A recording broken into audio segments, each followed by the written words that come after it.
All right. So you found a buyer for your property. The only challenge is that you agreed on everything. The funds, the terms, all that stuff is good to go, but you need the money for the property, and you still need a place to stay for many reasons. There are reasons why sellers need to stay behind or stay in their property after they have closed, and some find buyers that aren't able to accommodate. But I'm here to tell you that there are buyers out there who can accommodate. Matter of fact, if you take a look at my past episodes, just recently, I think it was even yesterday, we did content on how to find buyers that will allow you to stay in the property for a time being after you've closed. It's called post-closing occupancy in many places. And so that's what we're going to talk about today. Perhaps you're even the buyer and you're trying to find ways that you can set yourself apart or add value to folks. And this is one of the ways you can do it by allowing your seller to have some of the funds, get the funds they need so they can do whatever they need to do with those funds, but still remain in the property for a time period after you sell. What's up? I'm Courtney Rollins. I am the Life in Transitions Experts YouTube channel host, facilitator of this Facebook group, as well as the facilitator and moderator for the podcast.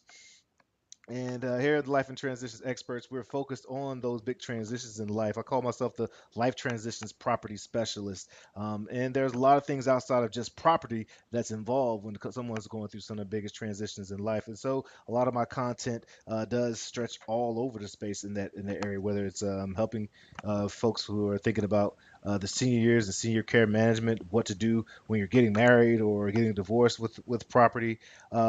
A lot of just different issues that are focused around how to support you with your property needs when there's big transitions in your life. And today we're going to take a little deep look. But before we do, you know what I'm about to ask you. Would love for you to hit that like, subscribe. If this is some content that may be helpful to you, maybe you're a practitioner and you're thinking of ways and tools that you can add to your tool belt, or just handle some of those skills that you may have in this space. Would love for that support so that we can reach as many people as possible, more people out there, and help more people out there. So yeah, appreciate you doing that. All right. So without further ado, what to include in a post-closing occupancy, whether you're a seller or a buyer. These are tools or terms that you may want to have in agreement in writing so that everyone's on the same page and there's communication and clarity. And you know, clarity breeds trust, and trust breeds speed. So, speed and convenience is quite often what we are looking for, and that's what you'll get when you have these outlined. All right, number one, what is the duration? How long will the occupancy take place? Will it be 2 weeks? Will it be 2 days? Will it be 2 months? Will it be 2 years? It's really up to everyone that's involved, but make sure that is documented and that everyone understands what that is. All right. Duration of occupancy. Number two, what is the cost? Is the seller going to be renting the property back? Are you going to be renting it back out? Is there a lump sum? Is there some that's held in escrow, which I highly recommend?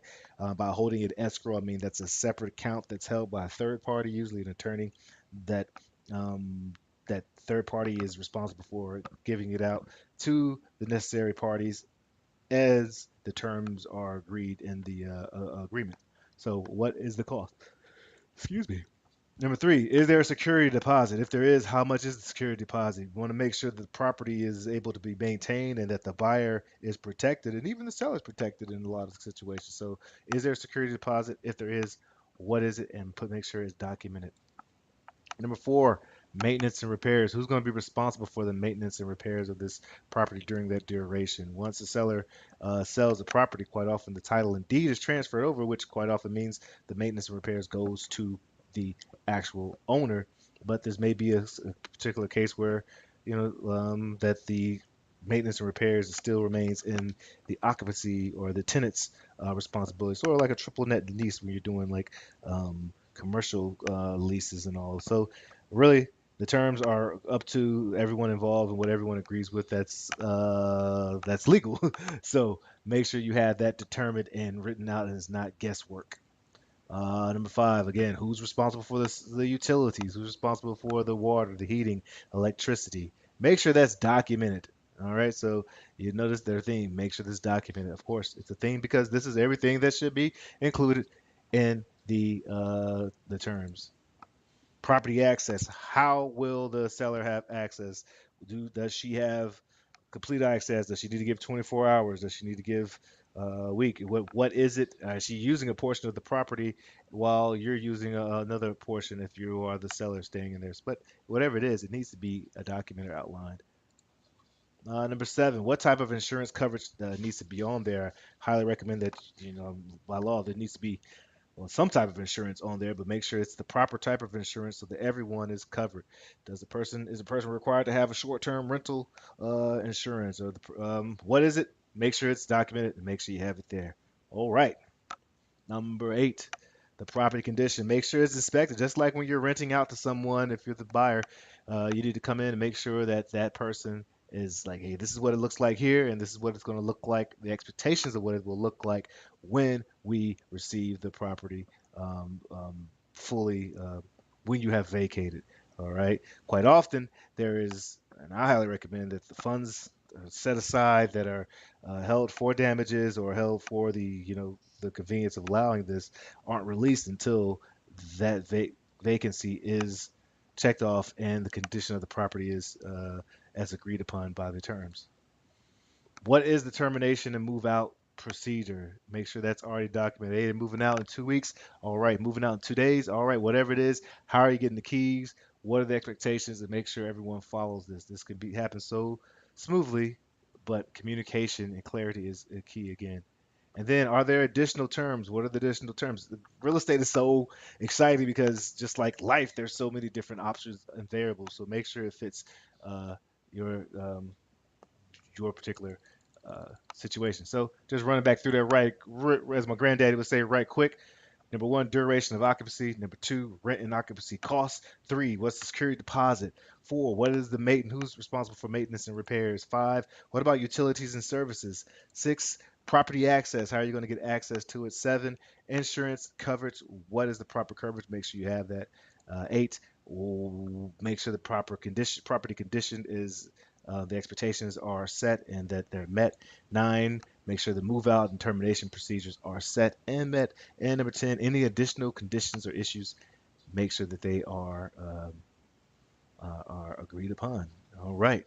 Again, if you're looking for a cash buyer, particularly in North Carolina, and I say cash buyer, but I'm really saying a person who can well, depending on your needs, can solve or give you options. Maybe you need to list the property. Maybe you need to want to hold on to it and figure out how you can turn it into an asset for yourself or for your family. Or there's a lot of different things that come in that need to be solved.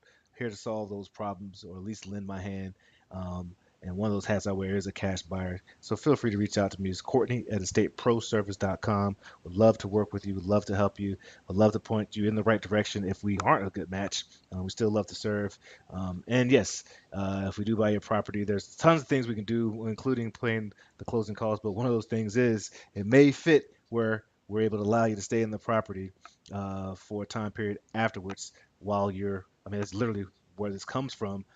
Doing this with a person right now, actually in Baltimore, Maryland, not in North Carolina, but one of our submarkets is Baltimore, Maryland. That's where I cut my teeth and I still have leads. So it made me think about this these last couple of days, and so I wanted to make a note and share with you all. So reach out, and we'd love to support you anywhere you are. And this is the Life in Transitions channel. That is LITE.